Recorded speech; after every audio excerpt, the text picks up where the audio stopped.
What does it mean to have no address? No address equals unemployment, no housing, no education, no place to call home, criminalization of innocent people, not a part of society. Though having an address equals solutions. This is the No Address Podcast. Welcome to another episode of No Address Podcast, where we break down the philosophy of having no address and what that really means. So on today's show, I have my sister queen, Erica Wright, with You First. Hey, hey, hey. An organization in Atlanta, Georgia that has been boots on the ground, giving out love bags. I mean, hundreds of thousands of love bags to date. And I've been filming her this past year for part 2 of No Address documentary series that's featuring Atlanta, Georgia. And I wanted to interview her today because she's had some really interesting developments happen since the last time we spoke. And so I'm excited. I did this interview outside of Peachtree and Pine, a former emergency shelter that will house 500 to 1,000 people a night with no restrictions. So it was closed down back in 2017. So we caught up with her in front of there. So when she refers to this shelter and emergency, that's what we're talking about. So yes, let's get started with the interview. How are you today? I am well. Thank you for having me, Sister Queen. Right. So tell the audience who you are. I am the mother of a 24-year-old son. I am the 4th child of 2 amazing parents. I am also a minister at heart, or ordained deacon. I am a spiritual leader. I am a humanitarian. I am love. I am grateful to be able to be of service. And I am hopeful that I am making an impact in society. Awesome sauce. So what's been going on with you since our last interview? So the last time you saw me, some amazing things have just transpired. We have a van. We call it the TP Love Van. This van was donated by Tyler Perry. And Channel 2 News here in Atlanta, WSB TV, they did a special on us about what we're doing in the community in my Honda Civic, 2008 Honda Civic. And it aired, and Tyler Perry saw the interview and actually called me. And he actually asked me what kind of van I wanted. So this has been a van that I had on my vision board for about 2 years. And here we are, and it's just amazing. I got the van June 24th, and we had an awesome chance to go to the studio to pick up the van, went to the dealership. It was a beautiful experience. I was able to take my parents with me. My mom is a great fan of Tyler Perry, all of his shows. And so since then, we have completed and assembled almost 20,000 love bags, which has now put us at 30,000 love bags. We have been able to stretch our ministry not just from Sundays. Sometimes we go out and disperse water to people who are on the streets. And actually, the good thing about this van, it opens up on both sides. So no matter where I am, if I want to stop and get out and serve, that has been one of the beautiful things about it. So when you put things in your head, you know that when it comes together, it just comes together. So it's been amazing. Even the people, when they see us come up now, they're excited. They know who gave us the van, and it's just been amazing. One of the things I have noticed, not just since we've had the van, but since we've been doing the work since the pandemic, is that the numbers are growing. And people are looking different. And let me explain what I mean by that. Usually people who identify people who are homeless, they think that everyone is dirty or they have this look, right? So for the last maybe 3 weeks, we've noticed a lot of people from different age range. Let's say 35 to maybe 45. And men, women, and children, which we don't normally see a whole lot of kids when we go out, but now we're seeing more families. A couple of weeks ago, we were at Hurt Park. There was a young man we were serving, and about 45 years old, nice build, nice dress. And he was like baffled, just kind of had this dazed look. And I said, "Are you okay?" He said, "No, I'm not okay." He said, I don't even know how I got here. He said, I lost my job since the pandemic. I didn't get unemployment. I didn't get my stimulus check. And my daughter is over there. And so, you know, just to know that a sandwich bag, a hygiene kit, a pair of socks was what we had to offer. And he was grateful for it. But just to see, you know, someone in a daze to think that I am a person in society and now this is my reality. And it's heartbreaking. So I know that we are sheltering in place those who can, but there are articles that are being written that people are experiencing homelessness, and now it's more visible because people are not at work. But to people that are advocates and do the work, we're on the boots on the ground, this is nothing new for us. There's always been a cycle of people being introduced to homelessness. And so I pray that these interviews and, you know, what we're doing here is bringing a spotlight, not just to the work that we're doing, but these are lives. And so, and I'm excited to do the work. We have a lot of big things coming up. This van is giving us a lot more opportunities with corporate sponsors, seeing what we're able to do now. And, you know, we got a lot of work to do. We just got a lot of work. There is a lot of work to do, and it's increasing. So this van has helped you allot your time more productively instead of saying, hey, I got to go back home and re-up and put more things in my car and then go back out. So this has definitely helped you through your journey so you can offload a lot of items at one time. Even our drop-offs, our monthly drop-offs, you know, we do about 2,000 kits to shelters every month. And so with the Honda Civic or having other volunteers to come to drop off, the van has really allowed us to do more of that. I just received a call today from one of the local schools that are inquiring about the hygiene kits that we offer. And so now in my thinking is that we need to expand even that, especially during a pandemic, because we need to make sure that everyone is able to practice good hygiene care. So can you imagine that now we have children who are going to be experiencing the same thing as their parents? And I think that people don't realize that when they look at the structure of a family being homeless, right? So now you have to really dive into kids who are maybe living in tent cities. And then we want to talk about their hygiene care. You know, periods don't stop just because children are not able to go to school and go into the clinic, to the care closet and get sanitary napkins. So, I mean, this thing is really, it's really something that I think should be on the forefront, just like we talk about economics, how we talk about politics, all of that. Experiencing homelessness should be front and center because it could happen to anybody. And you're seeing it with this pandemic. You don't even know what the numbers are really going to be like until you see it on the streets. Exactly. Especially in the next couple of months when, you know, they have relaxed of people being able to be evicted. You know, a piece of paper is not going to be able to hold that. Would you say that homelessness is big business? That's a great question. I would say homelessness is a big business to, I feel, people who work from the top down as opposed to working from the bottom up. Because I am that advocate to say, hey, if I had $1 million, I know what I would do with it, right? But usually people who sit in high places that can make choices for other people, it does have a play into money, because a lot of people who determine, for instance, like this shelter here that is no more in the city of Atlanta, which we all know is the Pine Street Shelter. To me, this was a place where people could come, no questions asked. You got off a bus from Alabama, you didn't know where you were going, you could come here. You were abused in an abusive situation, you get up at 3:30 in the morning, you need somewhere to go, you could come here. I do not know of a place in Atlanta myself that there is that place for you to go now.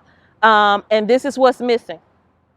This is what's missing in big cities, because this is a safe haven. And this is the beginning to having that conversation with someone who's sitting in a corporate to make a decision where you're going to go. So I know in the city of Atlanta now there's a program to get people directly off the streets and into a living facility, which that seems as a great, if we think about it, that's great.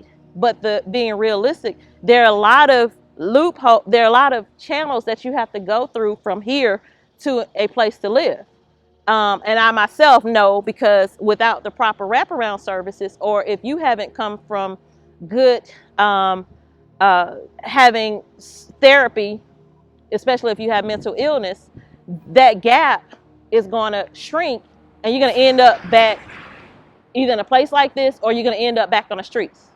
Because when people make decisions about what people should do with their lives, if they haven't experienced themselves, then how can you really say that we're going to put you in an apartment and we're going to get you a job, but also I may need to take my meds, or I need to go to counseling, and I need to realize that I am in an apartment, because my mind, my psyche, I slept on the floor for 6 months when I moved into my apartment, because I was still accustomed to sleeping on the floor in my office. And so that transition is real. And people need to realize that that's where that humanity gap between money and doing the work happens. And so I think that we have a lot of great corporations that are trying to make a difference. I just feel like if sometimes they meet in the middle, from people from the bottom who are out on the ground doing the work every day, who can assess situations differently and come to the table and say, hey, have you thought about this? Have you thought about that? Before you make a decision to do this, I think that's what's missing. I really do. I think that's what's missing. And then sometimes I feel like they just can't figure it out. So then it becomes stagnant until they're forced to do something. It becomes, I think if they can't figure it out, it becomes stagnant, and it also becomes business. It becomes, you know what, we got to do something, because society is saying, we don't want to see this place like this, a prime real estate property all around. We don't want to see this. We don't want to see people walking up and down the street. So without the proper management of something like this, it does come to one of those events where it's, I guess, an eyesore or a turnoff for those. But properly done, it could work. It could work. So I think when people are making those decisions, when it comes to people who have the money to make the decision, I think that sometimes it's lost, and maybe they don't want to see it. And maybe they don't want to see it because without really having an experience, and we think just like everybody can go get a job or they're able-bodied, and without really knowing some of the circumstances, that's what we end up doing to one another. And that's the sad part about seeing people on the streets. Even before I got into this work, that was my thought process, right? Until it happened to you, or to happen to someone that you know. And so even in the pandemic, like what's going on now, people are not thinking about it until it hits close to home. They're not wearing masks, they're not doing what they're supposed to do, but they don't think about people who are out here actually exposing more of that environment, because we don't even want to go down the street and say, hey, let me test you. Let me put you in a facility. Let us find out, once you get into facility, to help you get just out of the pandemic's way, then we can help you get back into some of the programs that you need. But there are no programs for them because there's not enough funding, which they say. So what do you do with that? There is funding. Where is funding? There's always funding. It is always funding. Well, let me tell you why I know it's funded. And this is just my observation. When there is a natural disaster, when there is a hurricane or anything that affects a community, there is organizations like FEMA, and the government gets involved. When Katrina hit, they had trailers to come in. Where are those trailers? Right now, we can use a parking lot like this and have trailers for individuals to come in off the streets. And so when we start making things more important to us, then we'll start doing more. And it's easy for us to go out and march and talk about these things, but we have to really get to the people who are going to be willing to be the allies for us, to make that difference, to make sure that it's just not something that's talked about, but it's actually moving. But you just think, I want you to think about the trailers, the food, how the laundry truck will come in and wash clothes, how they can set up a tent for medical in less than probably 30 minutes. The military would come in and set up tents. I mean, if you really think about what can happen, I don't understand why we are still watching as many people as we see on the streets every day in a city like this. And people are suffering. It's like they want to keep people experiencing homelessness so they can keep getting funding. It's not to help you. And I have an issue with that. That's why I'm trying to follow that trail. And we need to do more with our youth, because this is one of those untold conversations. Like, you don't have this conversation, right? You expect for it to happen at home. But these conversations need to be had in school. I don't know about you, but I remember when I was in school, we learned how to write a check. You went through the whole process of how to vote and stuff like that. And I know everything now is so robotic, where testing. And I think we need to get back to teaching kids the basics of life. And once they have a certain structure, even if they are in a certain environment, just like when you have Hispanic children who are helping their parents who don't know how to speak English, it should be the same way when it comes to all of our children. We should be teaching them how to function as adults, even at a young age, so that they don't fall into that trap, even though they may be living in that instance. So, yeah. And where we were and where we are now is different. Yes. The basics will always be the foundation. That's right. That's right. Sometimes those basics aren't easy to access. We can't do the same because of technology. But I'm saying utilize that technology. Utilize technology. That's why I know we can do better for the people, our friends who experience homelessness, because we have technology. So if you can go sign somebody up to vote with an iPad, you can stand on the side of the street and sign somebody up to help them get into a facility that they need to be. The problem is we don't have enough facilities. We don't have enough facilities, and there's too many restrictions in those facilities. There are too many restrictions in facilities. So we encounter a lot of people on the bridges, wherever they are, and the conversation is always different. So those who we see with tents, or makeshift tents, the conversation is always, would you like to come off the street? What can we do to help you? A lot of times we get, well, what am I going to do with my belongings? This is all I have. And when I get there, if I am an addict, I can't clean up in 48 hours. So if I come in and I'm prone, of course, to use, then and I'm not applying to what you want me to do, then the first thing you want to do is kick me out. And I've had friends who will call after we work together and they would say, I've been here for 3 weeks and I have to move. They told me I have to leave. So now we have a restriction. Or when you come, you have to have an ID. And how many friends do I speak to on a weekly basis? Erica, someone stole my ID. Someone has taken my bag. I lost my belongings, on and on and on. Those are the stories that we hear. Or I have to be there at a certain time. And I have a job. I can't be in at 7 o'clock. And these are the barriers that are in place. Because if you really wanted to help people, you would ease some of those restrictions. Granted, some things need to have rules and regulations. Yes, but that many, really? So therefore, sometimes your shelters aren't even full because you won't let certain people in because of your restrictions. So how is that helping anyone in the elements? That's right. And if you're going to make it that difficult for someone to get in a shelter, then they're going to say, F it, I'd rather sleep on the streets or in my car and then deal with life as it comes. And then when you go back to talk about funding, when you talk about funding and you have a lot of money in one pot, but you're only saying, I can only give it to so many people. And then usually the people that usually get from the pot are the same people because you only know what they can do.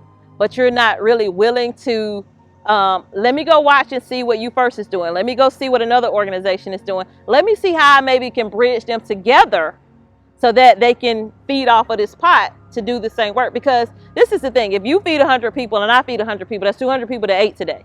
So we're not in a competition about what we're doing, but we are in a competition about funding, because that's just how it works. And that's the politics of it. And to me, that's when it becomes a selfish act.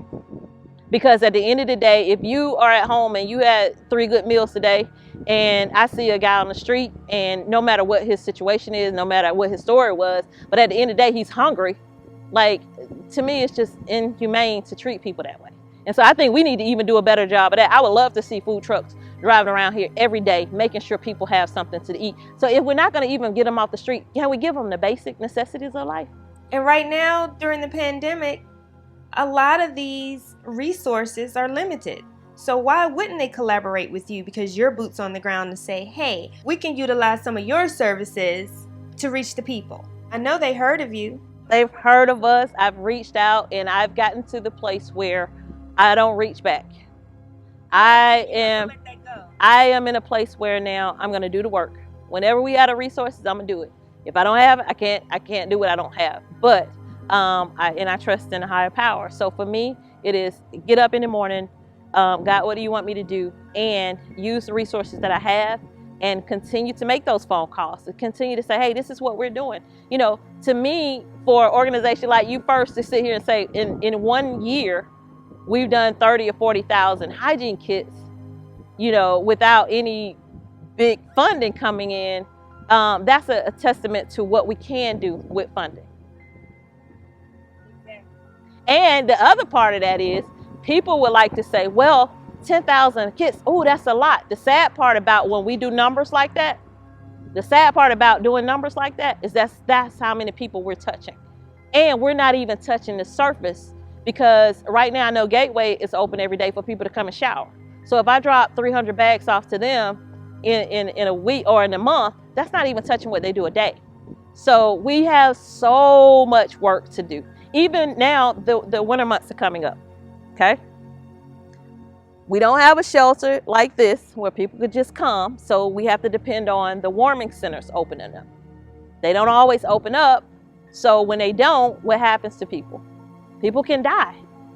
And so then we have to look at, again, who's making these decisions, and where is it coming from that they can say, hey, well, we're not going to open up tonight. Well, it's 42. They should be okay. Well, first of all, they have names, their lives, they're someone's family. And so what I would like to start seeing is that we put ourselves in that seat first. And then we can start making some decisions based on that, because some of the resources that we're able to use, it won't cost us anything. It shouldn't cost us anything. And when I say, I know there is a cost that comes with it. I know you have to feed people. I know there's a cleaning process. But what I'm saying is, I'd rather see money spent well. We spend it on everything else. We have rail cars. We have new buses. We have all of these things that makes the city the city.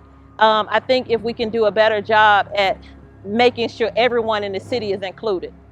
And so that's what our fight is going to continue to be, that we try to make sure that those who don't have a voice, that they're included in what's going on. And it sounds so terrible the way you just said it, because they are dictating people's lives. They're the ones with the strings, making the puppets do what they want them to do. We're talking about adults here. We're talking about human beings. We need empaths in these positions and not strict business people. And when you have a business mind, all you think of is dollars and cents. And if people were being taken care of, the money wouldn't keep coming. That's right. So then that affects them. And that's all they're thinking about. Because we can fix this. Oh, we can fix it. We can fix it. They choose not to. They choose to put a Band-Aid on it and then put it in the article like they did something. I don't believe half of those numbers that go out, because there are too many cracks and crannies in people's where they're sleeping.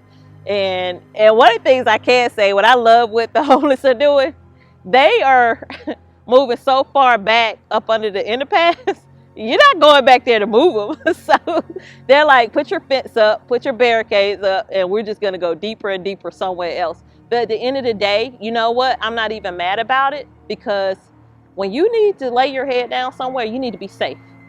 That's another component that a lot of people don't realize. Well, why are people all in the middle of the street? You don't want to see it? Well, safety is very important to people. A lot of times people, especially our friends moving around at night, you know, especially women, they have to stay alert. So 9 times out of 10, this is the time in the morning that they're going to sleep, because I'm afraid at night. I mean, nobody want to be raped or abused. And even that is another component that we need to think about when we think about other people's lives. How do they get to the abusive shelter? Where is it? We know it's not supposed to be uncovered. We get it. But who are the advocates that are out on the street to say, hey, I need to be able to send this young lady here, or this transgender person here? Even that was a concern. I've spoken to at least 2 that I know that have been abused, and they don't have anywhere to go. So it's a lot. And so that's why I'm just committed. I'm going to keep going. I'm going to keep trying to get into those rooms to have a conversation. And even if nothing is done, they've heard our voice. They've heard our voice. So I usually do a tip at the end of the show, and it's about anything you want it to be, but a tip for other humans to help humans experiencing homelessness. So what would be your tip? My tip for us today is simplicity. I was one of those people who like to dibble-dabble in everything when it came to serving, because that's how big my heart is. I wanted to give everybody something. But what I've come to realize is that you can make an impact in a person's life by doing one good thing. And so whatever it is that a person has to offer, then do that. If you are a cook and you like to cook and your food is good, share that with someone who's experiencing homelessness. Share a good meal and a conversation. If you are a person who likes to shop, socks are always needed. Hygiene kits are always needed. And now we know truly that soap saves lives. So just a bar of soap, in a bag with a note to encourage someone to, hey, keep going, I'm with you. Somebody is thinking about you. A bottle of water on your front seat when you see a person with a sign is always a blessing. I pray that what we're able to do with the simple things, necessities of life, is making an impact in someone's life. And that's what it's about. It is truly about letting someone know that they're important. No matter where they are, no matter what their background is in life, that they know at that moment that they are important. Because all we have is time. And what we do in our time is the most important and rewarding thing. So simplicity, live life, love, and laugh. Thank you for the tip, sis. Simplicity. Love it, love it, love it. Hey, you getting up? We getting ready to go to California. Hey, October the 12th. It's going to take us about 2 weeks because we're going to drive and drive back. So we're doing about 10,000 love bags, and we're going to talk to some people, love on some people, and share our story. Yes, so we're going to do a part 2 because you've already done your journey. So I love you, sis. Love you too. Stay tuned for the next episode of No Address Podcast with Erica Wright of You First. You can follow her on all the social media platforms. She's doing amazing work. And I want you to subscribe to No Address Podcast. Go to our website, noaddressdocumentary.com, to learn more. We have some new developments. I'm keeping on the hush right now, but I will let you know as soon as I know. So stay tuned. Keep following the documentary, the podcast, to learn more. Until next time, peace and love.